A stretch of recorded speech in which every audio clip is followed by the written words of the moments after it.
A very good morning, my dear students of Finance 18. Today, we will discuss about the future trading mechanisms or trading in future contract. Then, we will go through role of clearinghouse functions and the difference between forwards and future. Okay, let's start our class now. About future trading mechanisms. Future trading refers to entering into contract to buy or sell financial assets. And the trading mechanisms of future contract may be explained through certain steps. The first step of trading in future contract, as we already said, that placing an order is a very important step. Placing an order. The future contracts are traded on recognized exchanges, which is similar to stock exchanges. When once an investor decides to buy a certain contract, he can call his broker and instructs him to buy the desired contract for him. Once the deal is struck, the information confirmation of the order shall reach the investor through the broker. അതായത് നമ്മൾ future trading മെക്കാനിസത്തിൽ the first order എന്ന് പറഞ്ഞു കഴിഞ്ഞാൽ placing an order through stock exchanges ആണ്. അപ്പോൾ stock എക്സ്ചേഞ്ചസിൽ നമ്മൾ order കൊടുക്കുമ്പോൾ ഇപ്പോൾ ഇൻവെസ്റ്റർ അതിന് മുമ്പ് എന്ത് ചെയ്തിട്ടുണ്ടാവും? നമ്മൾ കഴിഞ്ഞ ക്ലാസ്സിൽ പഠിച്ചിട്ടുണ്ടായിരുന്നു. ഒരു ട്രേഡിംഗ് അക്കൗണ്ട് ഓപ്പൺ ചെയ്തിട്ടുണ്ടാവും, കമ്മോഡിറ്റി ചൂസ് ചെയ്തിട്ടുണ്ടാവും, ഡിഫറെൻറ്റ് കോൺട്രാക്ട്സ് സ്റ്റഡി ചെയ്തിട്ടുണ്ടാവും, ആൻഡ് ഈവൻ കോസ്റ്റ് ഓഫ് ഗുഡ്സിനെ കുറിച്ച് വരെ അവർ സ്യൂട്ടബിൾ ആയിട്ടുള്ള ഫിനാൻഷ്യൽ ഗോളിനനുസരിച്ച് അവർ സെലക്ട് ചെയ്തിട്ടുണ്ടാവും. ആൻഡ് ഓൾസോ ഒരു ട്രേഡിംഗ് സ്ട്രാറ്റജിയും അവർക്കുണ്ടാവും. അപ്പോൾ പ്ലേസിങ് ആൻ ഓർഡർ എന്ന് പറയുമ്പോൾ എപ്പോഴും ദ ഇൻഫോർമേഷൻ കൺഫർമേഷൻ ആണ്. അതായത് ഒരു കൺഫർമേഷൻ കൊടുക്കുകയാണ് ഇൻവെസ്റ്ററിന്റെ ഭാഗത്തുനിന്ന് ആർക്ക്? ബ്രോക്കർക്ക്. ഇതാണ് എൻ്റെ കമ്മോഡിറ്റി, ഇതാണ് ഞാൻ വാങ്ങാൻ ഉദ്ദേശിക്കുന്ന ഫിനാൻഷ്യൽ ഇൻസ്ട്രുമെന്റ്, ഈ സ്ട്രാറ്റജിയാണ് ഞാൻ ഫോളോ ചെയ്യാൻ പോകുന്നത് എന്നുള്ള കാര്യങ്ങളെല്ലാം കുറിച്ചിട്ടുള്ള ഒരു കൺഫർമേഷൻ ആണ് ആർക്ക് കിട്ടുന്നത്? ഇൻവെസ്റ്റർ ബ്രോക്കർക്ക് കൊടുക്കുന്നത്. സോ ഇനി പ്ലേസിങ് ആൻ ഓർഡറിന്റെ സമയത്ത് എക്സ്ചേഞ്ചിന്റെ അപ്പോൾ ഇത് ഇൻവെസ്റ്ററിന്റെ ഭാഗത്തു നിന്നുള്ളത്. ഇനി എക്സ്ചേഞ്ചിന്റെ ഭാഗത്തുനിന്ന് ചെയ്യാനുള്ളതെന്ന് വെച്ച് കഴിഞ്ഞാൽ എക്സ്ചേഞ്ച് ആണ് size of the contract determine ചെയ്യണേ. ബിക്കോസ് നമ്മൾ നേരത്തെ ശ്രദ്ധിച്ചിട്ടുണ്ടാവും നിങ്ങൾ, എപ്പോഴും ഒരു എക്സ്ചേഞ്ച് എപ്പോഴും അതായത് കൂടുതൽ ഹോൾഡിംഗ് പൊസിഷൻസ് വരാതെ അതെപ്പോഴും ബാലൻസ് ചെയ്യാനായിട്ട് ശ്രമിക്കും. അതുകൊണ്ട് തന്നെ എക്സ്ചേഞ്ച് ആണ് ഡിറ്റർമൈൻ ചെയ്യണം അവിടെ സൈസ് ഓഫ് ദ കോൺട്രാക്ട്. ഇനി എത്രയാണ് പ്രൈസ് കൊട്ടേഷൻ എന്നും എന്താണ് ലിമിറ്റ് എന്നും പിന്നെ ഫ്യൂച്ചർ പ്രൈസിന്റെ സ്പോട്ട് പ്രൈസ് എത്രയാണെന്നൊക്കെയുള്ള കാര്യങ്ങളെല്ലാം എക്സ്ചേഞ്ച് ഡിറ്റർമൈൻ ചെയ്യുന്നു. ആൻഡ് കമ്മോഡിറ്റി ആണെങ്കിൽ exchange also specifies the quality of the product and delivery location. And so ഈ commodity contracts just like other securities demand and സപ്ലൈയുടെ ബേസിസിലാണ് എപ്പോഴും ഈ ഒരു ഡിറ്റർമിനേഷൻ വരിക പ്രൈസസിന്റെ regarding the prices and the limit of the contract. So അതാണ് first step എന്ന് പറഞ്ഞു കഴിഞ്ഞാൽ പ്ലേസിങ് ആൻ ഓർഡർ ആണ്. ദെൻ നെക്സ്റ്റ് സ്റ്റെപ്പ് എന്ന് പറഞ്ഞു കഴിഞ്ഞാൽ that is role of the clearing house. Well, who is a clearing house? Clearinghouse plays a key role in the trading of future contract. I repeat, the clearinghouse plays a key role in the trading of future contract.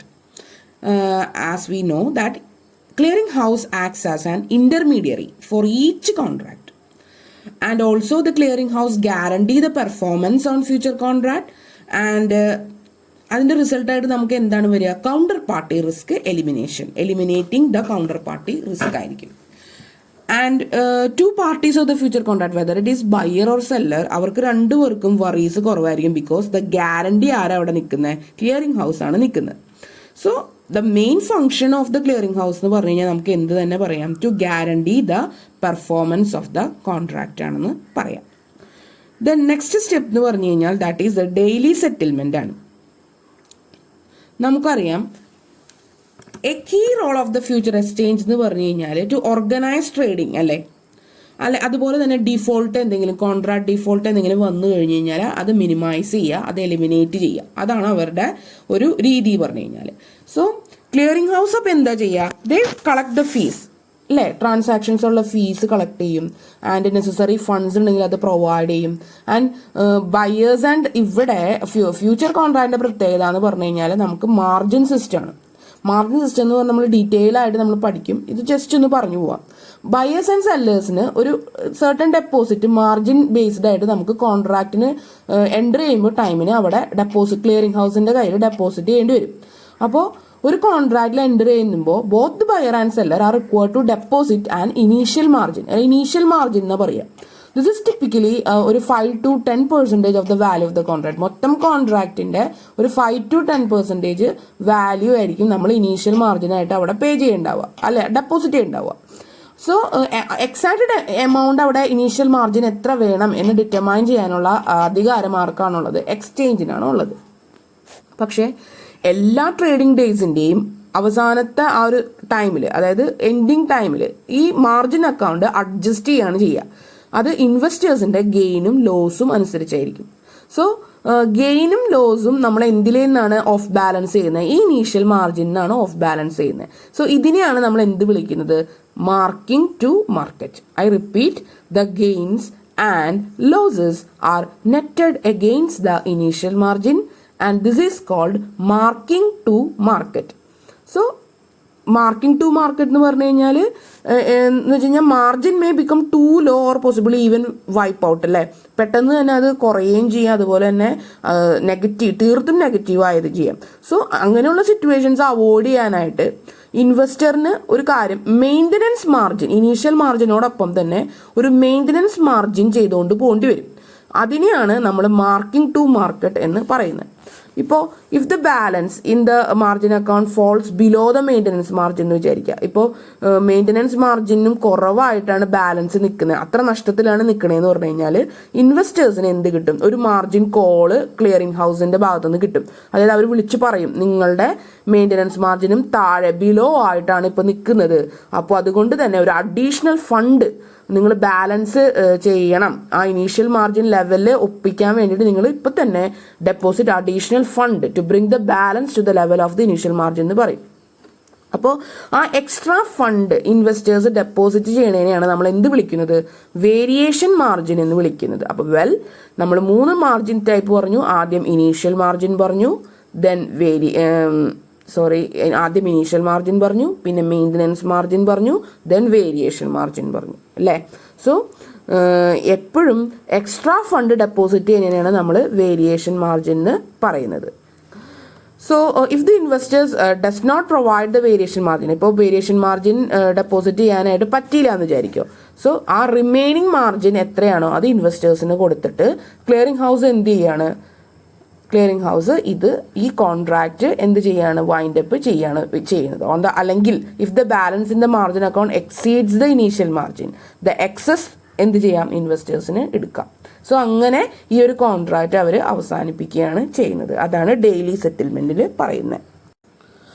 So last point of future trading mechanism എന്ന് പറഞ്ഞു കഴിഞ്ഞാൽ that is last step എന്ന് പറഞ്ഞു കഴിഞ്ഞാൽ settlement ആണ്. അപ്പോൾ settlement എന്ന് പറഞ്ഞു കഴിഞ്ഞാൽ ഇവിടെ പറയുന്നത് കോൺട്രാക്ട് ഇവഞ്ച്വലി എക്സ്പയർ ചെയ്യുന്ന സമയത്ത് കോൺട്രാക്ട് സെറ്റിൽ ചെയ്യേണ്ടി വരും. ചില കോൺട്രാക്റ്റുകൾ നമ്മൾ എങ്ങനെ ചെയ്യുന്നത്? ഫിസിക്കൽ ഡെലിവറി ഓഫ് ദ അസറ്റിലൂടെയാണ് നമ്മൾ സെറ്റിൽ ചെയ്യുന്നത്. അല്ലെങ്കിൽ ചില കോൺട്രാക്ട് ആണെങ്കിൽ അത് ക്യാഷ് സെറ്റിൽമെന്റ് ആയിരിക്കും. അപ്പോൾ അതിന്റെ അർത്ഥം എന്താ? ക്യാഷ് സെറ്റിൽമെന്റ് ആണെങ്കിൽ അവിടെ ഡെലിവറി ഇല്ല, നോ ഡെലിവറി. പക്ഷെ ഫിസിക്കൽ ഡെലിവറി ഉള്ള കോൺട്രാക്റ്റും ഉണ്ട്, ക്യാഷ് സെറ്റിൽമെന്റ് ഉള്ള കോൺട്രാക്റ്റും ഉണ്ട്. അതാണ് സെറ്റിൽമെന്റ് കേസസിൽ പറയുന്നത്. ദെൻ നെക്സ്റ്റ്, അപ്പോൾ നമ്മൾ ട്രേഡിംഗ് മെക്കാനിസം പഠിച്ചു. ഫ്യൂച്ചർ ട്രേഡിംഗ് മെക്കാനിസത്തിൽ 4 സ്റ്റെപ്സ് ആണുള്ളത്: placing an order, role of the clearing house, daily settlement and settlement. Then next we will enter into the role of clearing house. We will discuss about the role of clearing house in very detail. So listen carefully. Role of clearing house in stock purchase. A broker simply acts as an intermediary. നേരത്തെ പറഞ്ഞു clearing house എപ്പോഴും ഒരു intermediary ആയിട്ടാണ് നിൽക്കുന്നതെന്ന് പറഞ്ഞു. So ഇത് ഇൻവെസ്റ്റേഴ്സിനെ help ചെയ്യാണ് ടു ബൈ ഷെയർസ് ഫ്രം അല്ലെങ്കിൽ sell to another investor through the stock exchange. So future ട്രേഡിങ്ങിൽ ക്ലിയറിംഗ് ഹൗസ് എന്ന് പറഞ്ഞു കഴിഞ്ഞാൽ ഒരു മോർ ആക്റ്റീവ് റോൾ ഹെൽഡ് ചെയ്യുകയാണ് ചെയ്യുന്നത്. സോ ഫ്യൂച്ചർ ട്രേഡിംഗ് ഫെസിലിറ്റേറ്റ് ചെയ്യുന്നത് ക്ലിയറിംഗ് ഹൗസസിലൂടെയാണ്. സോ ക്ലിയറിംഗ് ഹൗസിനെ നമ്മൾ എന്തായിട്ട് പറയാം? Listen carefully. A clearing house is a separate body or a part of the future exchange. It may be ഒരു സെപ്പറേറ്റ് ബോഡി ആവാം, അല്ലെങ്കിൽ ഒരു ഫ്യൂച്ചർ എക്സ്ചേഞ്ചിൻ്റെ പാർട്ട് തന്നെയാവാം. For example, national securities clearing corporation limited NSCCL acts as the clearing house of the National Stock Exchange. National Stock എക്സ്ചേഞ്ചിൻ്റെ clearing ഹൗസിൻ്റെ പേരാണ് NSCCL, that is National securities clearing corporation Limited. So clearing ഹൗസിന് ഒരുപാട് number of members ഉണ്ടാവാം. അവരെ നമ്മൾ clearing brokers എന്നാണ് വിളിക്കുക. Brokers who are not members of the clearing house have to transact their future through the member of the clearing house. അപ്പോൾ ബ്രോക്കേഴ്സിന് recognised ആയിട്ടുള്ള registered ആയിട്ടുള്ള ബ്രോക്കേഴ്സിന് അവിടെ വർക്ക് ചെയ്യാം. എന്നിരുന്നാലും അവരുടെ മേജർ വർക്കുകളെല്ലാം ഈ ക്ലിയറിംഗ് ബ്രോക്കേഴ്സ്, അതായത് അതാത് എക്സ്ചേഞ്ചുകളിലുള്ള ക്ലിയറിംഗ് ബ്രോക്കേഴ്സ് ത്രൂ ആണ് നമുക്ക് ബ്രോക്കേഴ്സിന് നടത്താൻ പറ്റുള്ളൂ. And the seller has to deliver the asset to the clearing house and the clearing house deliver the same to the buyer. അപ്പോൾ സെല്ലർ ഇപ്പോൾ കമോഡിറ്റീസിൻ്റെ ബേസിലാണെങ്കിൽ സെല്ലർ ആ ഡെലിവറി ഓഫ് ദ അസറ്റ് ആരാണ് നടത്തുന്നത്? Stock exchange അഥവാ ക്ലിയറിംഗ് ഹൗസിലൂടെയാണ് നടക്കുന്നത്. അത് payment ആരാണ് ബയ്യർക്ക് കൊടുക്കുന്നത്? പേയ്മെൻറ്റ് ആരാണ് സെല്ലർക്ക് കൊടുക്കുന്നത്? ഇതുപോലെ തന്നെ ക്ലിയറിംഗ് ഹൗസാണ് തിരിച്ച് സെല്ലർക്ക് പേയ്മെൻറ്റ് നടത്തുന്നത്. സോ ക്ലിയറിംഗ് ഹൗസിനെ നമുക്ക് എന്തായിട്ട് വിളിക്കാം? It act as the intermediary between investors and exchange. So clearing house is a financial institution associated with the future exchange that guarantee the financial integrity and performance on future contract. And ഈ clearing ഹൗസിനെ ഒരു third party ആയിട്ടാണ് കണക്കാക്കുന്നത്. ആര് തമ്മിൽ? Between the buyer and the seller of a future contract and taking into no active position in market but assuring for every short position. And clearing ഹൗസിന് ഒരു intermediary between investors and exchange ആണ്. അതുകൊണ്ട് തന്നെ clearing ഹൗസിന് നമുക്ക് എന്തായിട്ട് പറയാം? It's a counter party. ബയ്യറിന്റെ കൗണ്ടർ പാർട്ടിയാണ് എന്തിനു വേണ്ടിയിട്ട്? ഡെലിവറി ഓഫ് ദ അസറ്റിനും അതുപോലെ counter party to the seller for making the payment. ഈ ഒരു ഇത് നോക്കിക്കഴിഞ്ഞാൽ, ഡയഗ്രാം നോക്കിക്കഴിഞ്ഞാൽ അറിയാം, ഇവിടെ ക്ലിയറിംഗ് ഹൗസ് എന്ന് പറഞ്ഞു കഴിഞ്ഞാൽ ഇന്റർമീഡിയറി ആണ് ബയ്യറിന്റെയും സെല്ലറിന്റെയും. ഇവിടെ ബയ്യറിന്റെ കൗണ്ടർ പാർട്ടി എപ്പോഴാണ്? ഡെലിവറി ഓഫ് ദ അസറ്റിനും. സെല്ലറിന്റെ കൗണ്ടർ പാർട്ടി എപ്പോഴാണ്? Making payment against the delivery. ഇതാണ് ക്ലിയറിംഗ് ഹൗസിന്റെ ഒരു രീതി എന്ന് പറഞ്ഞു കഴിഞ്ഞാൽ. So clearing house smooth operation of the future ട്രേഡിങ്ങിന് ഫെസിലിറ്റേറ്റ് ചെയ്യാണ് ചെയ്യുന്നത്. And it guarantee the performance on futures and option contract. And പിന്നെ വേറെ കാര്യം എന്ന് പറഞ്ഞു കഴിഞ്ഞാൽ, this is 1 minute. Okay, then clearing house എന്ന് പറഞ്ഞു കഴിഞ്ഞാൽ ഫ്യൂച്ചർ ട്രേഡിങ്ങിൻ്റെ സ്മൂത്ത് ഓപ്പറേഷന് വേണ്ടിയിട്ടാണ്, അതിന് ഫെസിലിറ്റേഷൻ കൊടുക്കാൻ വേണ്ടിയിട്ടാണ് നമ്മൾ ക്ലിയറിംഗ് ഹൗസിനെ ക്രിയേറ്റ് ചെയ്തേക്കുന്നത്. ആൻഡ് ഇതിൻ്റെ മെയിൻ പോർഷൻ എന്ന് പറഞ്ഞു കഴിഞ്ഞാൽ ഇത് ഗ്യാരണ്ടി ആയിട്ട് നിൽക്കുകയാണ്. ഫ്യൂച്ചർ കോൺട്രാക്ട്സിൻ്റെ പെർഫോമൻസിൻ്റെ ഗ്യാരണ്ടിയാണ് ഇത് കൊടുക്കുന്നത്. ആൻഡ് അതുകൊണ്ട് തന്നെ കൗണ്ടർ പാർട്ടി റിസ്ക് എലിമിനേറ്റ് ചെയ്യുന്നത് ആര് തന്നെയാണ്? ഈ ക്ലിയറിംഗ് ഹൗസ് തന്നെയാണ്. And it serves the position of buyer to every seller and seller to every buyer. ബയർക്ക് സെല്ലറിന്റെ പൊസിഷനിലും ആൻഡ് സെല്ലർക്ക് ബയറിന്റെ പൊസിഷനും ഒരു ഇന്റർമീഡിയറി ആയിട്ടാണ് ആര് നിൽക്കുന്നത്? ക്ലിയറിംഗ് ഹൗസ് നിൽക്കുന്നത്. So clearing house facilitates the smooth operation of the future trading. It guarantees performance on the futures and thereby eliminating the counterparty risk. It serves as a position of buyer to every seller and seller to the every buyer. അപ്പോൾ ട്രേഡൊക്കെ agreement നടത്തി കഴിഞ്ഞ് കഴിഞ്ഞാൽ it must be recorded or cleared by the clearing house. Trade നടത്തി കഴിഞ്ഞ് കഴിഞ്ഞാൽ അത് നമ്മൾ എന്ത് ചെയ്യണം? അത് റെക്കോർഡ് ചെയ്യണം, ക്ലിയർഡ് ആക്കണം. ഇനി എന്തിനാണ് ക്ലിയറിംഗ് എന്ന് പറയുന്നത്? റെക്കോർഡ്സ് എല്ലാം റെക്കോർഡ് ചെയ്തിട്ട് ജെനുവിനിറ്റി ആയി അത് എന്തെങ്കിലും ഡിഫോൾട്ട് ഉണ്ടെങ്കിൽ അതൊക്കെ പരിഹരിക്കുന്നതിനെയാണ് നമ്മൾ എന്ത് വിളിക്കുന്നത്? ക്ലിയറിംഗ് എന്ന് വിളിക്കുന്നത്. So it must be recorded or cleared by the clearing house and this is known as clearing. So clearing എന്ന് പറഞ്ഞു കഴിഞ്ഞാൽ matching of buy and sell records to ensure that there are no discrepancies in the price and or quantity. ഒരു ഡിസ്ക്രിപ്പൻസിയും ഇല്ല പ്രൈസിനും quantity of the buying and selling നടന്നതിൽ ഒന്നും തന്നെ ഡിസ്ക്രിപ്പൻസി വന്നിട്ടില്ല എന്ന് എൻഷുർ ചെയ്യുന്നതിനെയാണ് നമ്മൾ clearing or matching of buy and sell records എന്ന് പറയുന്നത്. So, clearinghouse keep track records of all the transactions during the day and net gain or net loss on the member position. It daily computing അതായത് net gain ആണോ net loss ആണോ ഇൻവെസ്റ്റേഴ്സിന് സംഭവിച്ചതെന്നുള്ളത് അവർ കറക്റ്റായിട്ട് compute ചെയ്യുന്നുണ്ട്. And the clearing house also matches the transactions. ഓരോ ട്രാൻസാക്ഷൻസും അവർ matching ആണോ എന്ന് നോക്കുന്നുണ്ട്. And reconcile the sales and purchases. നടന്ന സെയിൽസും പർച്ചേസസും റിക്കൺസൈൽ ചെയ്യുന്നു. എന്തെങ്കിലും ചേഞ്ചസ് ഡിസ്ക്രിപ്പൻസി ഉണ്ടോ എന്ന് അവർ ചെക്ക് ചെയ്യുന്നു, സൂപ്പർവൈസ് ചെയ്യുന്നു. And does the daily settlements. And clearinghouse is also responsible for risk management of its members and does inspection and surveillance. And besides collections of margins capital, it also monitors the net worth requirements of the members.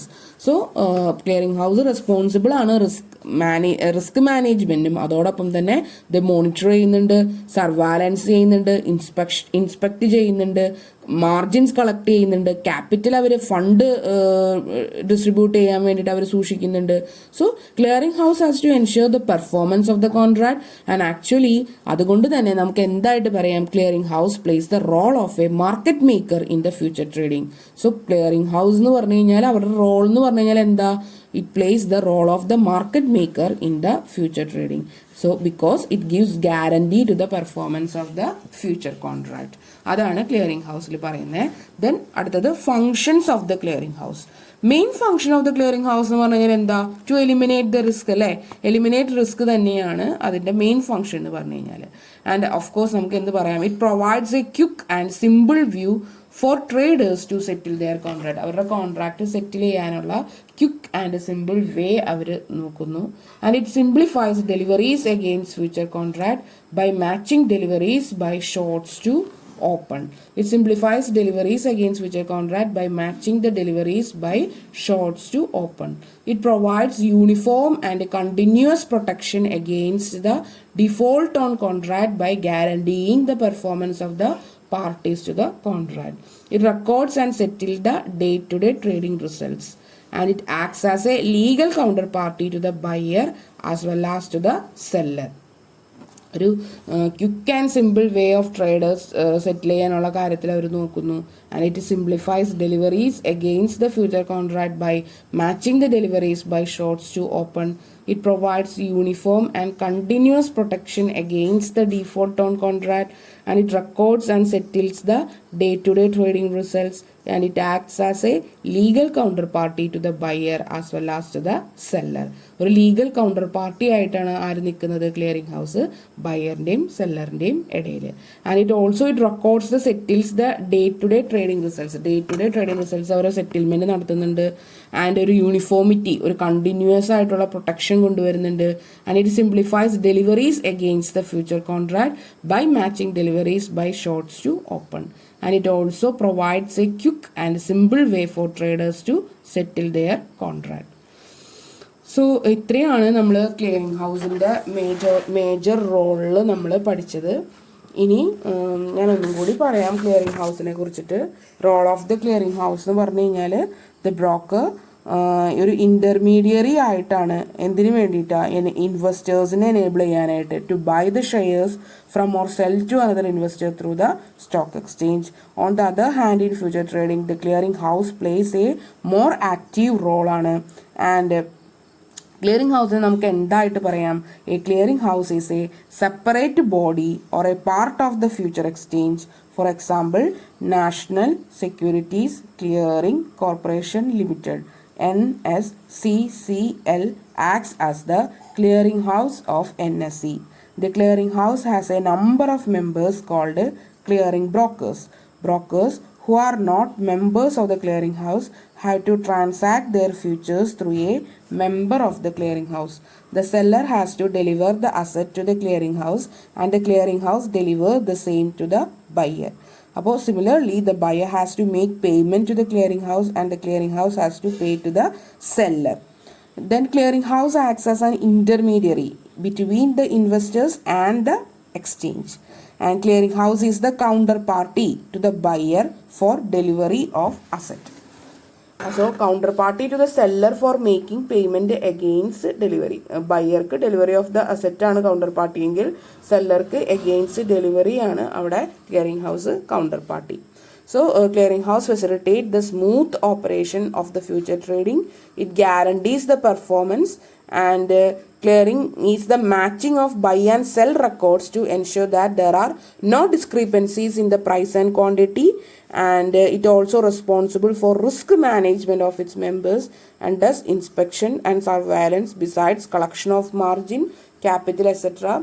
It also monitors the network requirement of the members. Once the trade is cleared, the clearing house has to ensure the performance of the contract. Actually, clearing house plays the role of a marketer in the future trading. It gives guarantee to the performance of the future contract. Then functions of the clearing house, the main function of the clearing house is to eliminate the risk, and it provides a quick and simple way for the traders to settle the contract. Then next, it simplifies the deliveries, and because by matching deliveries by shorts to open, it provides uniform and continuous protection against the default. Then it records and settles the day-to-day trading results. Then it acts as a legal counterparty to the buyer as well as to the seller. So ഇത്രയാണ് functions of clearing house.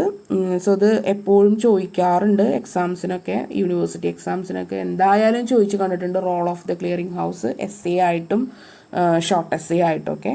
Then നമുക്കിനി നമ്മൾ forward കോൺട്രാക്റ്റിനെ കുറിച്ച് പഠിച്ചു, അതിൻ്റെ features പഠിച്ചു, types of forwards പഠിച്ചു.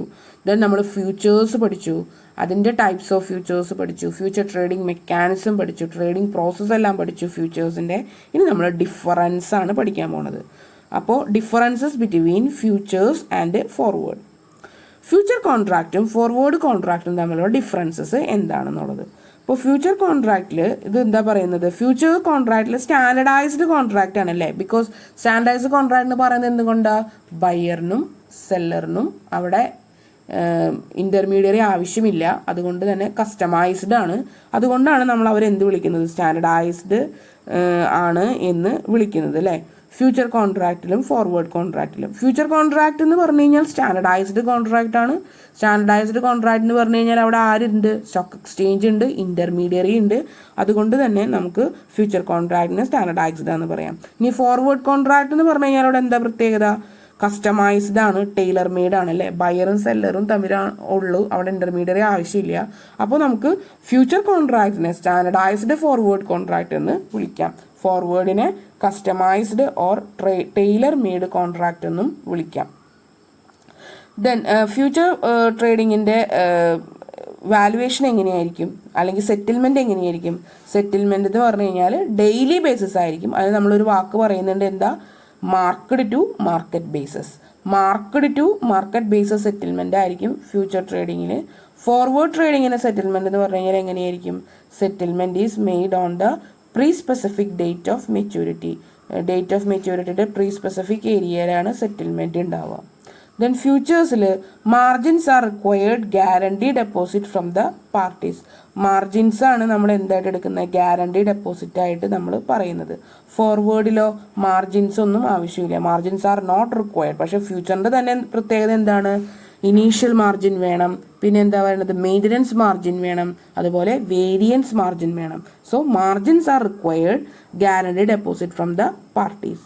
In future contract, forward margins are not required, and transaction is done through clearing house. Transaction ഏത് through ആണ് നടക്കുന്നത്, ക്ലിയറിംഗ് ഹൗസിൻ്റെ ത്രൂ ആണ് നടക്കുന്നത്. ബട്ട് ഫോർവേഡിൽ എന്താണ്, there is no clearing house. It is only a bilateral between the buyer and the seller. ഒരു bilateral agreement ആണ് ബയറും സെല്ലറും തമ്മിൽ. ആൻഡ് ഫ്യൂച്ചർ കോൺട്രാക്റ്റിൽ എന്താ പ്രത്യേകത, it is traded in organised stock exchange. Organised stock എക്സ്ചേഞ്ചസിലാണ് ട്രേഡിങ് നടക്കുന്നത്. പക്ഷേ ഫോർവേഡ് കോൺട്രാക്റ്റിൽ not traded in organised stock exchange. Then future കോൺട്രാക്റ്റിൽ default risk is considerably reduce. There is a margin as guarantee deposit. പക്ഷേ default risk ഇവിടെ considerably കുറവാണ് ഇവിടെ future കോൺട്രാക്റ്റിൽ. Because അവിടെ എന്താണ്, ഗ്യാരണ്ടിയർ ആയിട്ട് ആരുണ്ട്, ക്ലിയറിംഗ് ഹൗസ് ഉണ്ട്. ആൻഡ് മാർജിൻ സിസ്റ്റം ആയതുകൊണ്ട് തന്നെ അവിടെ ഗ്യാരണ്ടി ഡെപ്പോസിറ്റ് ഉണ്ട് താനും. പക്ഷേ ഫോർവേഡ് കോൺട്രാക്റ്റിൽ ഡീഫോൾട്ട് റിസ്ക് എന്ന് പറഞ്ഞു കഴിഞ്ഞാൽ ഹയർ ആയിരിക്കും. ദെൻ ഫ്യൂച്ചർ കോൺട്രാക്റ്റും ഫോർവേഡ് കോൺട്രാക്റ്റും ലിക്വിഡിറ്റി സമയത്തിൽ മോർ ലിക്വിഡിറ്റിയാണ് ഫ്യൂച്ചറിലുള്ളത്, ലെസ് ലിക്വിഡിറ്റിയാണ് ഫോർവേഡിലുള്ളത്. ആൻഡ് ഫ്യൂച്ചർ കോൺട്രാക്റ്റിലെ പ്രത്യേകത buyer and sellers normally reverse their positions to close the deals. അതായത് 1% ഓഫ് ദ കോൺട്രാക്റ്റ് ആണ് ത്രൂ ഡെലിവറി ഉണ്ടാവുള്ളൂ. പക്ഷേ ഇവിടെ ഫോർവേഡ് കോൺട്രാക്റ്റിൽ generally closed on actual delivery and payment and 90% of the കോൺട്രാക്റ്റും സെറ്റിൽഡ് ബൈ ഡെലിവറി ആയിരിക്കും. അതാണ് മറ്റൊരു പ്രധാന പ്രത്യേകത. And future contract settled daily settlement ആണ്, ബിക്കോസ് മാർജിൻ സിസ്റ്റം ആണ് അവിടെ. പക്ഷേ forward contract settled at the end of the period ആണ് സെറ്റിൽമെന്റ് നടത്തുന്നത്. So futures differences between forward and future ഒന്നും കൂടി പറയാം. ഫ്യൂച്ചർ പറഞ്ഞു കഴിഞ്ഞാൽ it is a standardized contract ആണ്. ഫോർവേഡ് പറഞ്ഞു കഴിഞ്ഞാൽ it is a customized or tailor made contract ആണ്. ഫ്യൂച്ചർ എന്ന് പറഞ്ഞു കഴിഞ്ഞാൽ it is a valuation done on daily basis അഥവാ മാർക്കറ്റ് ടു മാർക്കറ്റ് ബേസിസ് ആണ്. ഫോർവേഡ് എന്ന് പറഞ്ഞു കഴിഞ്ഞാൽ അതിൻ്റെ സെറ്റിൽമെന്റ് എന്ന് പറയുന്നത് it is made on the pre specific date of maturity ആണ്. Margins are required. Guarantee deposit from the parties in future. Guarantee deposit requirement ഉണ്ട്. ഫോർവേഡിൽ മാർജിൻസ് വേണ്ട. ഫ്യൂച്ചേഴ്സിൽ transaction are done through a clearing house. ഫോർവേഡിൽ there is no clearing house. It is only a bilateral agreement. ഒരു buyer and seller bilateral agreement ആണ് forward കോൺട്രാക്റ്റിൽ ഉള്ളത്. And future contract traded in organised stock exchanges. Forward contract not traded in organized stock exchanges. Then default risk is considerably reduced. There is a margin as guaranteed deposit. പക്ഷേ default risk higher ആണ് ഫോർവേഡിൽ. ഫ്യൂച്ചറിൽ more liquidity ഉണ്ട്, ഫോർവേഡിൽ less liquidity ആണ് ഉള്ളത്. ആൻഡ് ഫ്യൂച്ചറിൽ rarely closed ആണ്. Only about 1% of the contract are settled through delivery. But in forward കോൺട്രാക്റ്റിൽ 90% ഓഫ് ദ കോൺട്രാക്റ്റും സെറ്റിൽ ചെയ്യണത് എങ്ങനെയാണ്? ഡെലിവറിയിലൂടെയാണ്. സോ ഫ്യൂച്ചർ കോൺട്രാക്റ്റിൽ സെറ്റിൽമെൻറ്റ് ഡെയിലി ആണ്. But in forward contract settlement at the period end of the പീരീഡാണ് settlement ഉണ്ടാവുക. So forward contract എന്ന് പറഞ്ഞു കഴിഞ്ഞാൽ it is an agreement between parties to buy or sell an underlying asset at A specified date. Future, a contract in which parties agrees to exchange the asset at a fixed price at a future specified date. Nature of the contract, customized contract ആണ്. Future ആണെങ്കിൽ അത് standardised ആണ്. Traded on over the counter ആണ് forward. Recognised stock exchange ആണ് future. Settlement on the date of the maturity ആണ്. ഫ്യൂച്ചറിലാണെങ്കിൽ അത് ഓൺ ഡെയിലി ബേസിസിലാണ്. ഡിഫോൾട്ട് റിസ്ക് ഹയർ ആണ് ഫോർവേഡിൽ, because there is no intermediary or a clearing house. But future that is low. And no intermediary forward stock exchange act as an intermediary in future. So in today's class we studied about I teach you about the future trading mechanism and role of the clearing house, functions of the clearing house, and differences between forwards and future. I hope you well understand about the class. If you have any doubts and queries, you can ask through our WhatsApp group, and I will follow my YouTube class through the Zoom also. So please join our Zoom class after I posted a link prior to the meeting. And have a nice day. Thank you all.